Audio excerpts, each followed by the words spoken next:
தமிழ் உறவுகளே, மீண்டும் ஒரு நிகழ்வினூடாக உங்கள் அனைவரையும் சந்திப்பதில் மகிழ்ச்சி. இன்றைய இந்த உலக நகர்வுகள் நிகழ்வில் ஆஸ்திரேலியாவிலிருந்து நான் அருள், என்னுடன் இங்கிலாந்திலிருந்து இராணுவ புலனாய்வு மற்றும் அரசியல் பொருளாதார ஆய்வாளர் அருஸ் கலாநிதி அருஸ் அவர்கள் என்னுடன் இணைந்திருக்கிறார். வணக்கம் அருஸ். வணக்கம் அருள். இலக்கு நேயர்களுக்கு அன்பு கலந்த வணக்கம். செய்திகள், மத்திய கிழக்கு செய்திகள் தான் மாறி மாறி சூடுபிடித்துக் கொண்டிருக்கின்றன. அமெரிக்கா மிக பெரும் தாக்குதலை ஈரானின் மீது செய்து கொண்டிருப்பதாகவும் பல இடங்கள் பற்றி எறிவதாகவும் தகவல்கள் வந்து கொண்டிருக்கின்றன. ஈரானும் பதிலுக்கு தாக்குவதாகவும் செய்திகள் வருகின்றன. அதே வேளையிலே அமைதி பேச்சுவார்த்தைகள் முடிவடைந்ததா என்ற கேள்விக்கான பதிலை தெளிவாக யாரும் கூறுகிறார்கள் இல்லை. அமெரிக்க அதிபர் கூறியிருக்கிறார் எவ்வாறு என்று சொல்லி சொன்னால், இனிமேல் யுத்த நிறுத்தம் அல்ல சமாதான ஒப்பந்தத்தை கைவிடப்பட்டதாக கருதுவோம், ஆனால் தொடர்ந்தும் பேச்சுக்கள் நடைபெறுவதற்கான கதவுகள் திறக்கப்பட்டிருக்கின்ற மாதிரி தான் குறிப்பிட்டிருக்கிறார். அந்த நிலைமைகள் பற்றி முதலில் எங்கள் நேயர்களுக்காக குறிப்பிடுங்கள். நாங்கள் நேற்று பேசியது போல அந்த தாக்குதலை இப்போது அமெரிக்கா நிறுத்தி இருக்கின்றது. அதுக்கு பிறகு அவர்கள் பேச்சு தொடர்பாக இப்போது அவர்களிடமிருந்து கருத்துக்கள் மாறி மாறி வந்து கொண்டிருக்கின்றன. இன்றும் நேற்றும் இந்த தாக்குதல்கள் பெரிதாக இடம்பெறவில்லை. ஆனால் இஸ்ரேலிய படையினர் வந்து காசா மீதோ அல்லது லெபனான் மீதோ சிறு சிறு தாக்குதல்களை நடத்தி கொண்டுதான் இருக்கிறார்கள். அதே சமயம் இந்த ஆக்சியோஸ் என்ற ஊடகம் ட்ரம்பை மேற்கோள் காட்டி போட்டிருக்கின்றது. ஈரான் தங்களை கேட்டதாகவும் பேச்சுவார்த்தைக்கு வரும்படி தாங்கள் அது தொடர்பாக பேச்சுக்களை நடத்த இருப்பதாகவும் தெரிவித்திருந்தது. உடனடியாகவே ஈரான் வெளிவார அமைச்சகம் அறிக்கையை வெளியிட்டிருந்தது. தாங்கள் ஒருபோதும் அவ்வாறு கேட்கவில்லை, பேச்சுவார்த்தைகளுக்கு தாங்கள் கேட்கவில்லை என்று ஈரான் கூறியிருக்கிறது. அதே சமயம் ஈரான் வந்து இப்ப இந்த தற்போதைய நிலையில் ஹோர்முஸ் நீரிணை மூடப்பட்டிருப்பதால் ஐக்கிய நாடுகள் சபையின் பாதுகாப்பு சபை கூடியிருக்கின்றது இது தொடர்பாக ஆய்வு செய்வதற்கு. அந்த பாதுகாப்பு சபையில் ஈரான் தனது முறைப்பாட்டை செய்திருக்கின்றது. அமெரிக்கா அனைத்துலக விதிகளை தொடர்ச்சியாக மீறுவதாகவும் சட்டவிரோதமான தாக்குதல்கள், போர் முறைகளை பின்பற்றுவதாகவும் ஈரான் அந்த ஐக்கிய நாடுகள் சபை இதை அவசரமாக இது தொடர்பாக நடவடிக்கை எடுக்க வேண்டும் என்ற ஒரு கோரிக்கையை முன்வைத்திருக்கின்றது ஈரான். அதே சமயம் பார்த்தீங்கன்னு சொன்னால் கட்டார், பாகிஸ்தான் ஆகிய நாடுகளின் வெளிவார அமைச்சர்கள் வந்து இன்று கலந்துரையாடுகிறார்கள் இந்த அடுத்த கட்ட பேச்சுக்கள் தொடர்பாக. ஈரான் கூறிவிட்டது இனி இப்போதைக்கு பேச்சுக்கள் இப்ப முதலில் இந்த ஆக்சியஸ் என்ற ஊடகம் போட்டிருந்தது சுவிட்சர்லாந்தில் அடுத்த பேச்சுவார்த்தை அடுத்த வாரம் ஆரம்பமாக போகிறது என்று சொல்லி. ஆனால் ஈரான் கூறியிருக்கின்றது அவ்வாறான ஒரு பேச்சுவார்த்தை எதுவும் நடைபெறப் போவதில்லை என்று ஈரான் கூறியிருக்கிறது. அதே சமயம் ஈரான் வெளிவார அமைச்சர் அப்பாஸ் அரக்சி வந்து ஓமானுக்கு செல்கிறார். ஓமானில் வந்து இந்த பிராந்தியத்தின் பாதுகாப்பு மற்றும் ஹோர்முஸ் நீரிணை விவகாரம், அது இந்த பாதுகாப்பான போக்குவரத்துக்கள், மற்றது அதை நிர்வாகம் செய்வது தொடர்பாக பேசுவதற்காக ஓமானுக்கு செல்வதாக கூறியிருக்கிறார்கள். ஹோர்முஸ் நீரிணை முற்றாக மூடப்பட்டிருக்கின்றது. ஆனால் சில கப்பல்கள் அதற்குள்ளால் போய் வருவதாக கூறுகிறார்கள். இருந்தாலும் அந்த முன்னைய போல ஒரு என்ன சொல்றது, கிட்டத்தட்ட ஒரு நாளைக்கு சராசரியாக 30 கப்பல்கள் போய்கொண்டிருந்தன. இப்போது அது முற்றாக நிறுத்தப்பட்டு விட்டது ஆகத்தான் தெரிகின்றது. அதே சமயம் இந்த தாக்குதல்களின் போது அதாவது இந்த அமெரிக்கா நடத்திய தாக்குதல்களின் பின்னர் ஈரான் வந்து அமெரிக்காவின் கடற்படை கப்பல்களை நோக்கி தாக்குதல்களை நடத்தியிருந்தது. 2 குரூஸ் ஏவுகணைகள் ஏவப்பட்டதாகவும் கடல் பகுதியில் பாதிக்கப்படுகின்ற குரூஸ் ஏவுகணைகள் ஏவப்பட்டதாகவும் குறிப்பிடப்பட்டிருந்தது.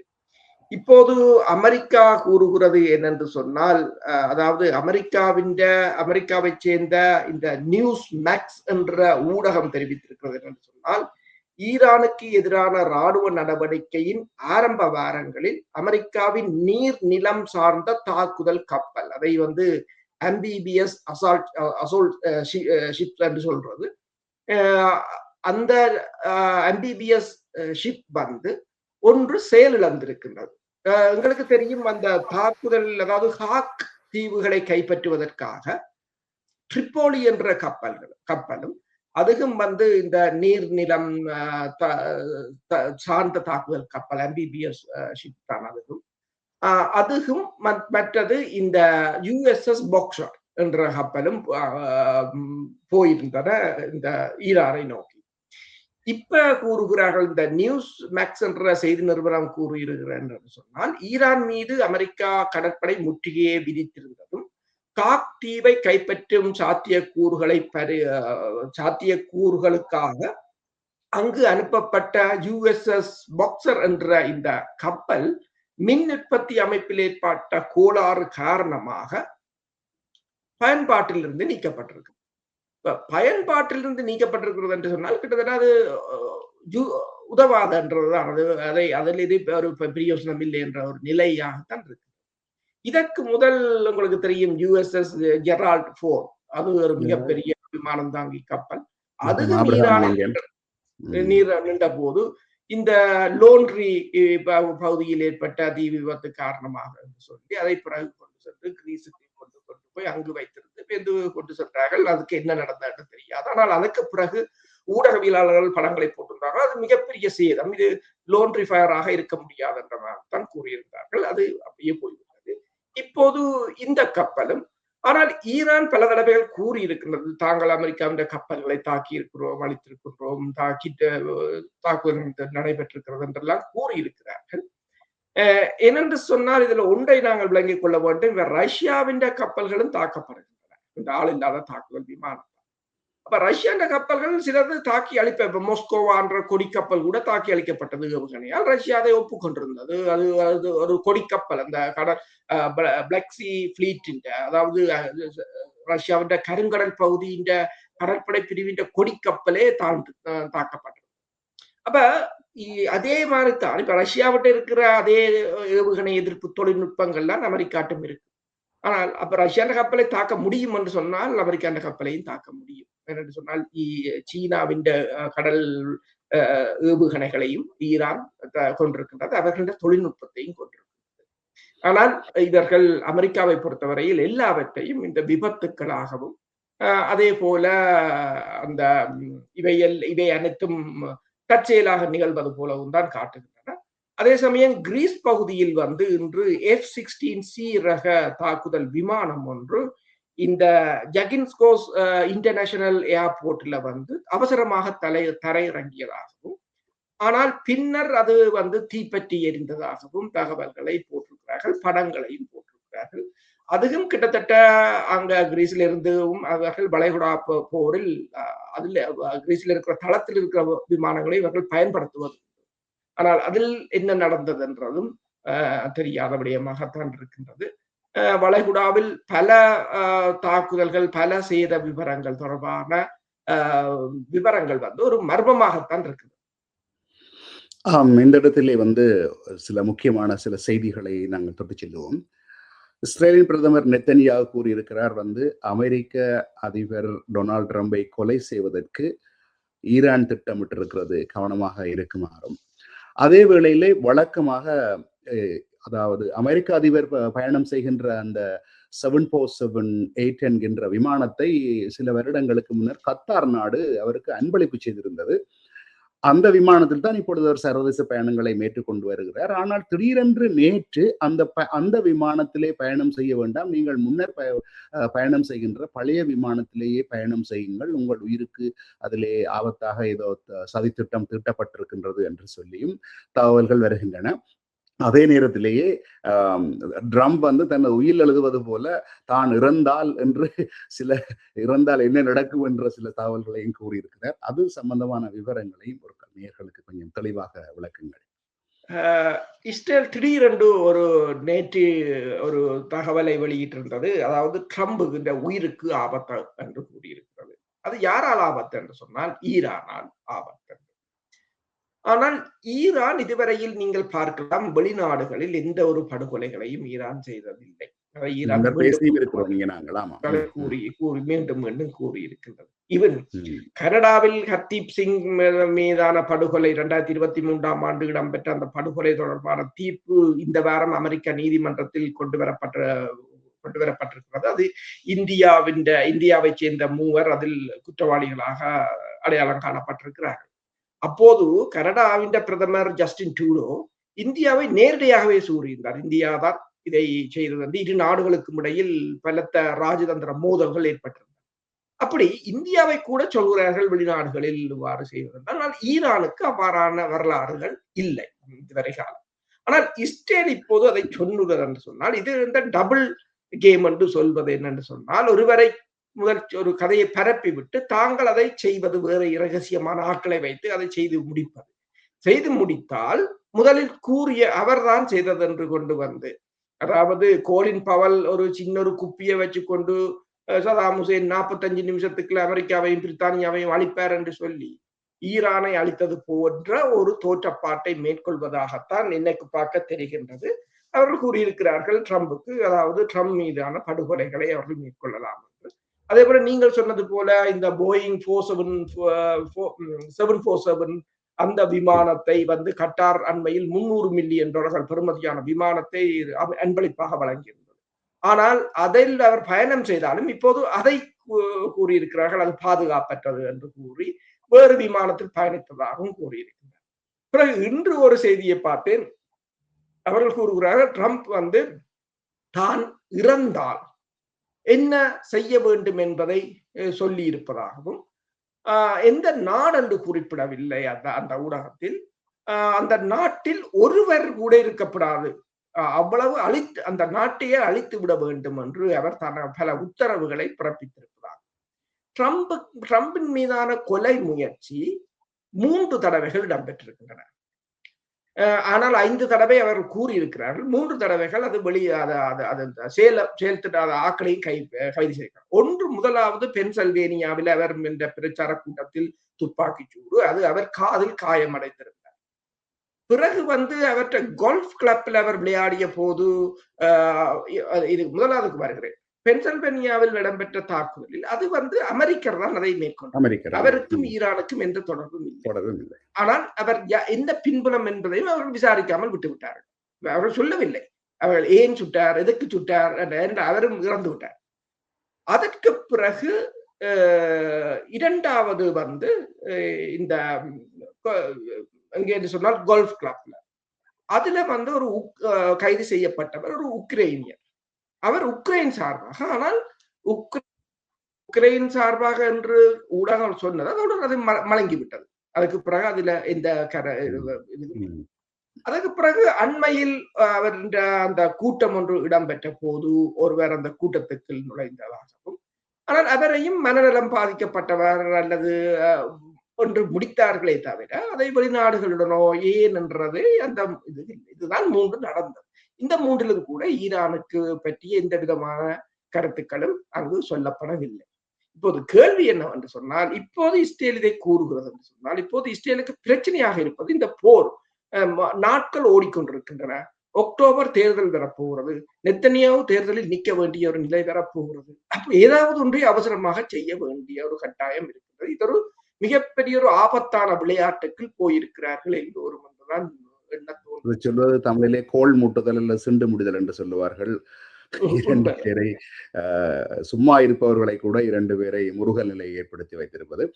இவர்கள் மத்தியிலே இந்த அமெரிக்கா எப்படியும் ஈரானுடன் தொடர்ந்து மோத வேண்டும், தாங்கள் அதிலே குளிர்காய வேண்டும், இல்லை தங்களுடைய போரை அமெரிக்காவும் சேர்ந்து நடத்த வேண்டும் என்பதுதான் ஈரான் எப்பொழுதும் கண்ணும் கருத்துமாக இருக்கிறது. அதனால் தான் எப்பொழுதும் இந்த யுத்த நிறுத்தத்தை குழப்புவது அல்லது அமெரிக்கா சொன்னாலும் கேளாமல் தாக்குதல்களை நடத்துவது என்பது தொடர்ந்து நடந்து கொண்டிருக்கிறது. இந்த இடத்திலே இந்த மேற்குலக ஊடகங்களினுடைய செய்திகளும் அந்த செய்திகளுக்கு போடுகின்ற தம்ப்நெயில் படங்களையும் பார்க்கிற பொழுது ஈரான் பற்றி எரிகிறது என்பது போலத்தான் இந்த படங்களை போட்டு தங்களுக்குள்ளே புலகாங்கிதம் சந்தோஷம் அடைந்து கொண்டிருக்கிறார்கள். ஈரான் முழுக்க குண்டு வெடிக்கிறது, ஈரான் பற்றி எறிந்து கொண்டிருக்கிறது என்று. ஈரானுடைய நிலப்பரப்புக்கும் ஈரானுடைய மக்கள் தொகைக்கும் பார்க்கிற பொழுது இந்த குண்டுவெடிப்புகள் ஒரு சிறு விஷயங்களாக, அதை சொல்வார்கள் தமிழ்ல கொசுத்தொல்லை மேயறு சின்ன சின்ன விடயங்களாகத்தான் இருக்கலாம். அதை பற்றி கூறுங்கள். நானும் இந்த ஈரானுடைய பாதிப்பு வரலாறு சிலவற்றை இங்கே சொல்லலாம் நினைக்கிறேன். முதலில் அவர்கள் இந்த குண்டுவெடிப்புகளை பற்றி மேற்குலக ஊடகங்கள் ஏன் இவ்வளவு பெரிதுபடுத்துகின்றன என்பதை பற்றி கொஞ்சம் கூறுங்கள். இந்த மேற்குலக ஊடகங்கள் நானும் அதை பார்த்தேன். சில கூறியிருக்கின்றன, ஈரான் இன்னும் 20 நாட்கள் தாக்கு பிடிக்கும் அல்லது 40 நாட்கள் தாக்கு பிடிக்கும் என்று கூறியிருக்கின்றன. ஈரானின் எண்ணெய் உற்பத்தி வீழ்ச்சி அடைந்து விட்டது. ஈரான் பொருளாதார ரீதியாக வீழ்ந்து விட்டது. அங்கு சாப்பிடக்கூட ஒன்றும் இல்லை என்றது எல்லாம் பேசுகிறார்கள். ஆனால் இந்த 3 கிழமைக்கு ஈரான் 60 மில்லியன் பேரல் எண்ணெயை விற்றிருப்பதாக ப்ளூம்பர்க் கூறியிருக்கின்றது. அதன் மூலம் $7 பில்லியன் அது வருமானமாக பெற்றிருக்கிறதாகவும் கூறியிருக்கின்றது. இந்த சீனாவின் ஊடான இந்த தொடர்ந்து புகையிரத பாதைகள் இருக்கின்றன. அதன் ஊடாக வர்த்தகம் நடந்தது. நேற்று முன்தினம் இடம்பெற்ற தாக்குதலில் கூட அமெரிக்கா அந்த ரயில்வே ட்ரக்குகளைத்தான் தாக்கியிருந்தது. அதை வேறொரு ஆய்வாளர் கூறியிருந்தார், $10 மில்லியன் பெறுமதியான ஒரு டொமஹாவ் ஏவுகணையை நீங்கள் இந்த தண்டவாளத்துக்கு பாவிச்சிருக்கிறீர்கள் என்று அவர் அதில் கூறியிருக்கிறார். இப்ப அவ்வாறுதான் இவர்கள் இந்த தாக்குதல்கள் இருக்கின்றன. இப்ப நீங்கள் கூறியது போல இந்த தாக்குதல்களை பார்த்தால் அங்கிருந்து வருகின்ற ஊடகத்தின் தகவல்களின் அடிப்படையில் இந்த அமெரிக்கா இந்த தாக்குதல்களுக்கு பிறகு ஈரானின் சபகார் கடல்சார் கட்டுப்பாட்டு கோபுரம் ஒன்று சேதமடைந்திருக்கின்றது. அதை இந்த கப்பல்களை கண்காணிக்கின்ற கோபுரம் அதுதான் சேதமடைந்திருக்கிறது. அதை போட்டு அடுத்தது அந்த ஜூலை 9ஆம் தேதி அன்று ஈரானின் புஷேர் மாகாணத்தில் உள்ள பனுக் மீன்பிடி துறைமுகத்தின் மீது நடத்தப்பட்ட தாக்குதல்களில் 10 மீன்பிடி படகுகள்லாம் எரிந்திருப்பதாக கூறியிருக்கின்றார்கள். அப்ப இவ்வாறு சில இடங்களில் தாக்குதலை ஈரான் கூறியிருக்கின்றனர். தங்கள் தரப்பில் 8 பேர் கொல்லப்பட்டதாக கூறியிருக்கிறார்கள் படையினர். மொத்தமாக பொதுமக்களும் சேர்த்து 14 பேர் கொல்லப்பட்டதாக கூறியிருக்கிறார்கள். தவிர நீங்கள் சொன்னது போல ஈரான் கிட்டத்தட்ட உக்ரைனை விட 3 மடங்கு பெரிதானது. இஸ்ரேலுடன் ஒப்பிட்டால் 70 மடங்கு பெரிதானது என்று கூறுவார். 9 கோடி மக்களும் இருக்கிறார்கள். 9 கோடி மக்களும் இருக்கிறார்கள். அப்ப ஏன் அணுக்குண்டு கூட ஒரு அணுக்குண்டு 2 அணுக்குண்டால் ஈரானை அழிக்க முடியாது. ஆனால் இஸ்ரேலுக்கு ஒரு அணுக்குண்டு போதும் என்று கூறுகிறார்கள். எனவேதான் சில கூறுவதன் இந்த மேற்குலக ஊடகங்கள் என்ன எடுத்துட்டால் ஒரு அணுக்குண்டு நாடு என்றுதான் இஸ்ரேலை கூறுவார்கள். ஏனென்றால் அவ்வளவு சிறிய நாடு, ஒரு குண்டுடனும் இந்த அலுவல் முடிந்து விடும் என்றுதான் கூறுவார்கள். அவ்வாறான ஒரு நிலை இருக்கின்ற போது இவர்கள் என்னென்று சொன்னால் இது ஒரு பிரச்சாரமாக இப்ப ட்ரம்பின் ட்ரூத் சோஷியல்ல வெளியிடப்படுகின்ற தகவல்களில் கூட படங்களில் கூட பல ஏஐயால் கிரியேட் பண்ணப்பட்ட செயற்கை தொழில் நுண்ணறிவின் மூலம் உருவாக்கப்பட்டவை. சில பழைய படங்களையும் அப்லோட் பண்ணுகிறார்கள். இந்த ஈரானை பற்றி வரலாற்று ஆசிரியர்கள் என்ற கருத்தின்படி என்ன சொல்கிறார் என்றால், ஈரானை எத்தனையோ தடவைகள் எத்தனையோ பேர் அழித்தும் அது மீண்டும் பீனிக்ஸ் பறவை போல நிமிர்ந்து வந்திருக்கிறது என்று தான் கூறுவார்கள். நான் இந்த சந்தர்ப்பத்திலே அதை சிலவற்றை கூடுதல் பொருத்தம் என்று நினைக்கிறேன். ஈரானை முதலில் மிக பெரும் பேரழிக்கு உள்ளாக்கியவர் அலெக்சாண்டர். கிறிஸ்துக்கு முன் 330வது வருடத்துல ஈரான் அப்போது பெர்சியா மீது படையெடுத்து அந்த பெர்சியாவை நகரங்களில் இருந்து அவருடைய அந்த காலத்திலே இருக்கிற அழகியல் நிறைந்த நகரங்களையும் கலாச்சாரங்களையும் கொண்டிருந்தார்களாம். எல்லாவற்றையும் அழித்து தரைமட்டமாக்கி நெருப்பு வைத்து கொன்றவர் யார் என்றால் இந்த சொல்வார் கிரேட் அலெக்சாண்டர் என்று. ஆனா ஈரானியர்கள் சொல்வார்கள் ஒரு மோசமானவர் அலெக்சாண்டர் என்று சொல்லி. அவருடைய வரலாற்றில் வேறையும் இருக்கிறது நாங்கள் பார்ப்போம். நாங்கள் லெபனானில் என்ன செய்தவர் என்று சொல்லி அப்படி ஒரு தடவை முழுவதுமாக அழிந்த ஈரான் பிறகு தன்னைத்தானே பல நூற்றாண்டுகளிலே தன்னைத்தானே கொஞ்சம் கொஞ்சமாக வளப்படுத்தி கொண்டு வரப்படும் பொழுதெல்லாம் இந்த ரோம பேரரசு என்ற இப்ப இத்தாலியை மையமாக கொண்ட ரோம பேரரசுடன் நீண்ட காலமாக அடிபாடு சண்டையிலே நீண்ட அழிவுகளை சந்தித்தது.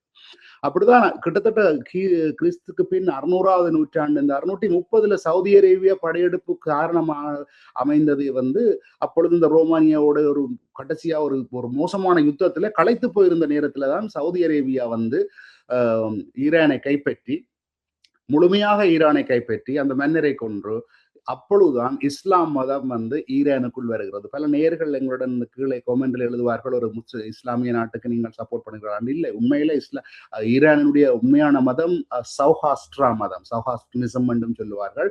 அதுதான் அவர்களிடம் இருந்த மதம். 600ஆம் ஆண்டு இந்த அரேபியர்கள் கைப்பற்றி முழு ஈரானியர்களையும் இஸ்லாம் மதத்துக்கு மாற சொல்லி எவ்வளவோ கடுமையான தண்டனைகள் கொடுத்தார்கள், நெருக்குதல் கொடுத்தார்கள். ஆனால் 1100ஆம் ஆண்டு 200ஆம் ஆண்டு வரைக்கும் 600 வருடங்கள் எடுத்தது மக்கள் எல்லாரும் இந்த இஸ்லாமிய மதத்துக்கு மாறுவதற்கு. இன்றும் கூட ஈரான்ல அந்த சௌஹாஸ்ட்ரா மதக்காரர்கள் இருக்கிறார்கள். அப்ப இது ஒரு வகை அழிவு.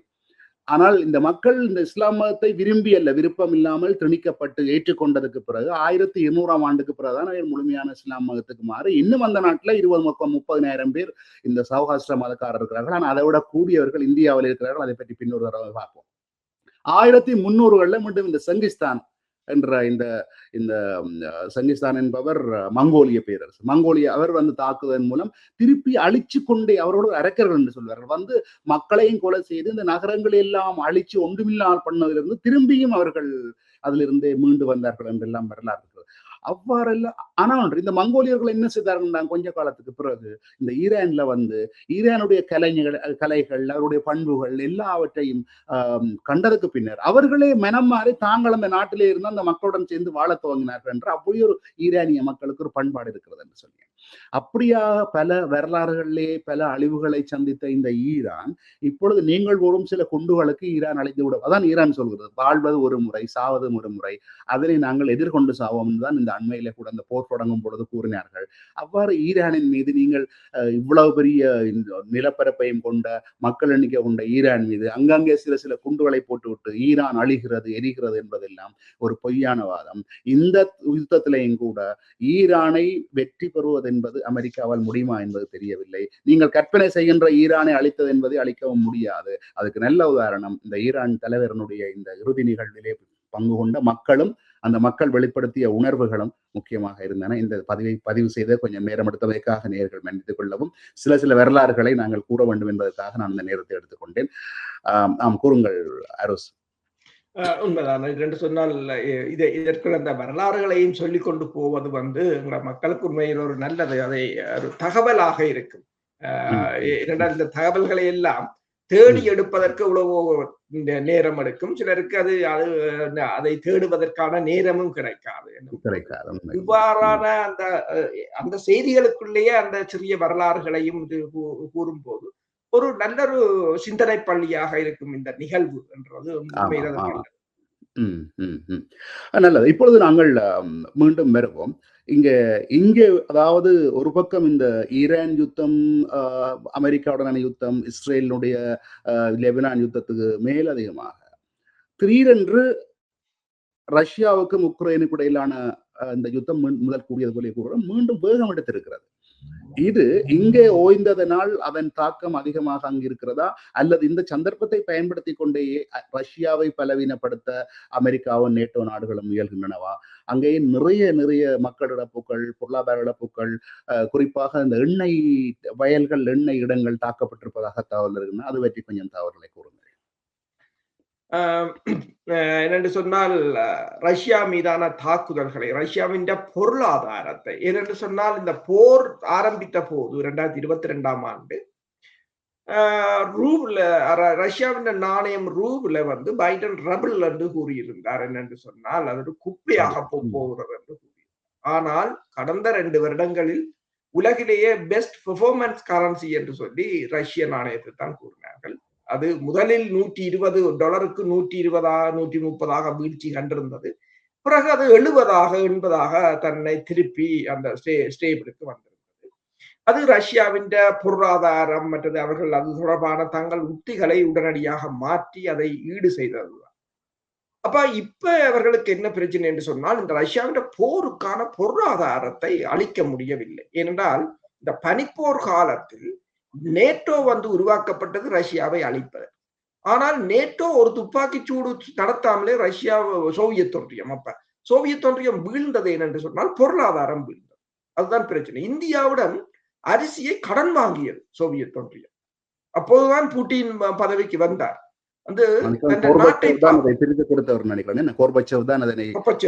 நாடுகளாக பிரிய விட்டவர்.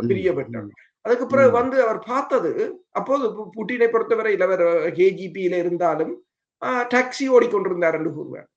தனது நாடு இப்படி போய்விட்டதே என்றதுதான் அவற்றை முதலாவது ஆதங்கம். அதற்கு பிறகு வந்ததும் அவர் செய்தது என்று சொன்னால் ஊழல்வாதிகளை தேடி வேட்டையாடியது. அதில் தப்பி ஓடிய பலர் தான் இப்ப வெளிநாடுகளில் மில்லியனர்ஸா இருக்கிறார்கள். அவர்கள் இப்போது இந்த ரஷ்யா உக்ரைன் சமர் ஆரம்பித்த பிறகு இங்க அவர்கள்ட சொத்தை பிடுங்கிக் கொண்டு திருப்பியும் கலைச்சு விட்டாச்சு. அது வேறு விடயம். அப்ப எப்பவும் சொந்த நாட்டுக்கு மோசம் செய்கிறவர் அவருக்கு ஏனைய நாடுகளும் அதைத்தான் செய்யும் என்றதுக்கு பல உதாரணங்களில் இதுவும். இப்ப இவர்கள முக்கிய நோக்கம் என்னன்னு சொன்னால் ரஷ்யாவின் அந்த பொருளாதாரத்தை அளிக்கணும். அவங்களுக்கு முதலே விளங்கிட்டு முதல்ல ஒரு துப்பாக்கி சூடு கூட நடத்தாமல் நாங்கள் வீழ்த்தினம் சோவியத் ஒன்றியத்தை பொருளாதாரம். இப்பயும் அதை செய்யணும் என்றதான் அவங்களை இரண்டுதான் அதைத்தான் குறிவைத்துக் கொண்டிருக்கிறார்கள். இப்ப ரஷ்யா நிழல் கடற்படை என்று சொல்றது ஷடோ ஃபிளீட். இப்ப ரஷ்யா மீது பெருமளவான தடைகள் இருக்கின்றன. கப்பல் நிறுவனங்கள் கப்பல்களை தடை செய்திருக்கிறார்கள். அப்ப ரஷ்யாவின் ஒபிஷியலா ஓடுற கப்பல் 900 கப்பல். ஆனால் நிழல் கடற்படை 1500 கப்பல்களை ரஷ்யா வச்சிருக்கிறது, வெவ்வேறு நாடுகளில் பதிவு செய்து. அப்ப அந்த கடற்படை ஷடோ ஃபிளீட்டுக்கு சொந்தமான எண்ணெய் டேங்கர்கள் மீது இந்த அசோவ் கடல் பகுதியில் உக்ரைன் தொடர்ச்சியாக தாக்குதலை நடத்தி கொண்டிருக்கிறது. கடந்த 24 மணி நேரத்தில் கூட 9 கப்பல்களை தாக்கியதாக கூறியிருக்கிறது. கடந்த 7 நாட்களில் 48 கப்பல்கள் தாக்கப்பட்டதாக கூறியிருக்கிறார். அதே நேரம் நீங்கள் பார்த்தீர்கள் என்று சொன்னால் இந்த FP2 என்று பிளமிங்கோ நடுத்தரை விமான FP5 என்ற பிளமிங்கோ ஏவுகணையாக இருக்கலாம், அல்லது FP2 என்ற நடுத்தர ட்ரோன்களாக இருக்கலாம். அது சைபீரியா வரை சென்று தாக்குதலை நடத்தி இருக்கிறது. ரஷ்யாவின் எரிபொருள் சுத்திகரிப்பு அங்கும் எரிபொருள் சுத்திகரிப்பு நிலையத்தை தான் தாக்கி இருக்கின்றது. இதுதான் ரஷ்யாவுக்கு மிகப்பெரிய ஒரு சவாலாக இருக்கின்றது. ரஷ்யாவின் சுகோய் 30M என்று சொல்றது Su-30SM என்ற விமானம் அந்த ஆளில்லாத தாக்குதல் விமானத்தை முறியடிக்க முயன்ற போது முடியவில்லை என்று கூறியிருக்கிறது. ஆனால் ரஷ்யாவும் அப்ப நீங்கள் சொன்னது போல என்னென்று சொன்னால் இந்த இடைவெளியை பயன்படுத்தி முற்று முழுதாக ரஷ்யாவை ஒரு கை பார்ப்பதற்கான முயற்சியை நேட்டோ தலைமை தாங்குகிறது. இப்போது ஐரோப்பிய ஒன்றியம் சொல்லி இருக்கின்றது கிட்டத்தட்ட $60 பில்லியன் பெறுமதியான ஆயுதத்தை உக்ரைன் வாங்குவதற்கு ஐரோப்பிய ஒன்றியம் காசை கொடுக்கிறது. அதை பிரித்தானியாவிடம் இருந்து வாங்குவதற்கு அவர்கள் பச்சை கொடி காட்டுகிறார். அமெரிக்க அதிபர் கூட இந்த அங்காராவில் இடம்பெற்ற நேட்டோ மாநாட்டில் கூட உக்ரைன் அதிபருக்கு பேட்ரியாட் ஏவுகணைகளின் லைசன்ஸை கொடுப்பதற்கு சம்மதித்திருக்கிறார். எல்லோரும் ஒரே நோக்கம் ரஷ்யாவை அழித்து விட வேண்டும். ஆனால் ரஷ்யாவும் தாக்குதல்களை தீவிரப்படுத்தி கொண்டே இருக்கின்றது. இப்ப நீங்க பாத்தீங்கன்னு சொன்னால் ஒரே ஒரு ட்வீட் உக்ரைன் மிகப்பெரிய ஆயுத கிடங்குகளை அழித்து விட்டது என்று ஒரு செய்தியை போட்டிருக்கிறார்கள். என்னென்று சொன்னால் இந்த 2025 ஆண்டு அக்டோபர் மாதம் பிரித்தானியாவை சேர்ந்த ஒருவர் ஒரு தனியார் கூரியர் நிறுவனத்தின் ஒரு ஒரு படத்தை போட்டிருக்கின்றார் என்று சொன்னால், அதாவது நோவா போஸ்டா என்ற பெட்டிகளை படமாக தவறுதலாக போட்டிருக்கிறார். அந்த கூரியருக்கு வைத்து அந்த கூரியர் கம்பெனி தான் உக்ரைனுக்கு ரகசியமான ஆயுத சப்ளையாக இருந்திருக்கிறது. அதை ரஷ்யா கண்டறிந்து இப்போது உக்ரைன்ல இருக்கிற அந்த நிறுவனங்கள் அனைத்தையும் தகர்த்து விட்டதாக கூறியிருக்கிறார்கள். என்னென்று சொன்னால் இது அது ஒரு தவறு எவ்வளவு தூரத்துக்கு இழப்பை ஏற்படுத்தி இருக்கிறது என்று கூறியிருக்கிறார். அதே சமயம் இப்ப உக்ரைன் படைகளின் தளவாட விநியோகத்தை முடக்கும் ரஷ்யாவின் ரூபிகோன் என்ற புதிய வகை ஆளில்லாத தாக்குதல் விமான ட்ரோன்கள் இந்த உக்ரைன் முன்னணி நிலைகளாக இருக்கலாம், அல்லது ஆயுத களஞ்சியமாக இருக்கலாம், அல்லது அவர்களின் வலையமைப்புகளாக இருக்கலாம், அவற்றுக்கு கடுமையான இழப்புகளை ஏற்படுத்தி வருவதாக கூறியிருக்கிறார்.